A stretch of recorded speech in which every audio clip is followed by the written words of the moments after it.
Hello friends, welcome to fulfil me. Weekend వచ్చేసింది. ఓటీటీలో చూడ్డానికి చాలా సినిమాలున్నాయి, కానీ అన్నీ చూద్దామంటే టైం సరిపోదు. ఒక్కోసారి సినిమా మొదలుపెట్టిన తర్వాత ఇదేం చెత్త సినిమారా బాబూ అనే ఫీలింగ్ వస్తుంది. అయితే ఆ సినిమాల స్టోరీ లైన్ తెలిస్తే ఏ సినిమా చూడవచ్చో మీకే అర్థమవుతుంది. మరి ఈ వారం ఓటీటీలో రిలీజ్ అయిన 5 సినిమాల స్టోరీ లైన్ ఏంటో ఇప్పుడు తెలుసుకుందాం. శంబాల కథ 1980ల కాలంలో శంబాల అనే చిన్న గ్రామంలో ఒక ఉల్క పడుతుంది. దాని తర్వాత అక్కడ అనూహ్యమైన భయంకరమైన సంఘటనలు వరుసగా జరుగుతాయి. ఆ ఉల్కాపాతం తమ గ్రామానికి దురదృష్టాన్ని తెచ్చిన దుష్టశక్తి అని గ్రామస్తులు నమ్ముతారు.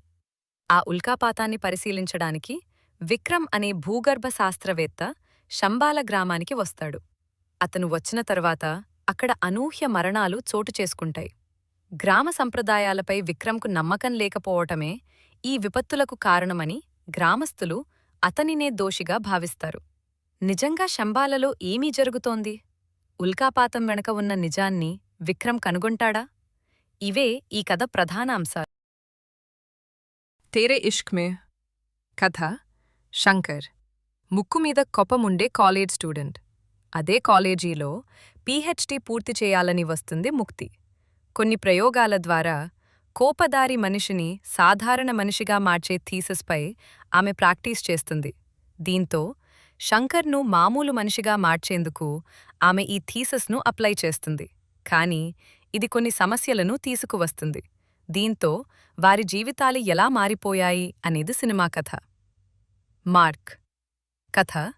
అజయ్ మార్కండేయ అనే సస్పెండ్ అయిన కోప స్వభావం గల పోలీస్ అధికారి నగరంలో పిల్లలను అపహరిస్తున్నారన్న విషయం తెలుసుకున్న వెంటనే రంగంలోకి దిగుతాడు. ఈ కథలో సీఎం పదవిపై కన్నేసిన ఓ అవినీతిపర రాజకీయ నాయకుడు, ఒక గ్యాంగ్స్టర్ కుటుంబం, అలాగే ఒక డ్రగ్ డీలర్ కూడా భాగంగా ఉంటారు. మొత్తంగా చూసుకున్నట్టయితే ఈ మార్క్ సినిమాలో కొన్ని యాక్షన్ బ్లాక్లు, ఫస్ట్ హాఫ్లు మాస్ ఆడియన్స్, సుదీప్ ఫ్యాన్స్కి పర్వాలేదు అనిపిస్తాయి. కానీ దర్శకుడు సెకండ్ హాఫ్లో మాత్రం మూమెంటం మెయింటైన్ చేయలేకపోయారు. చీకటిలో కథ. ఇది ఘోరం అనే క్రైమ్ షోను ఓ ఛానల్లో నిర్వహించే సంధ్య ఉద్యోగానికి రిజైన్ చేసి సొంతంగా చీకటిలో అనే పాడ్కాస్ట్ను మొదలుపెడుతుంది.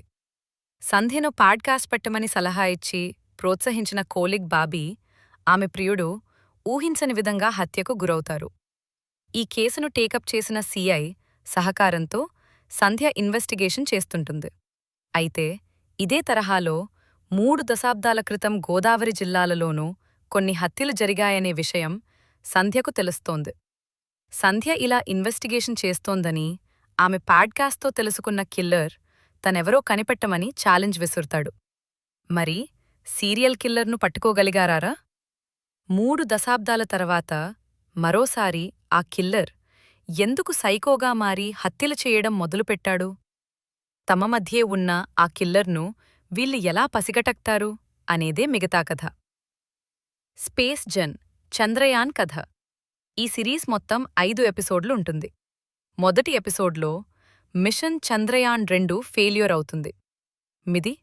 మిషన్ ఫెయిల్యూర్కి కారణాలు, మళ్లీ మిషన్ ఎలా సక్సెస్ చేశారన్నదే స్టోరీ. మారియో కథ. బాబ్ మార్లే రాకేంద్రమౌళి అనే యువ సైంటిస్ట్ ఓ డ్రగ్ని కనిపెడతాడు. దీన్ని తీసుకుంటే ఎవ్వరికైనా విపరీతమైన వ్యామోహం పెరుగుతుంది. ఆ డ్రగ్ని సరఫరా చేసేందుకు హీరోయిన్ హెబ్బా పటేల్ని ఎంచుకుంటాడు.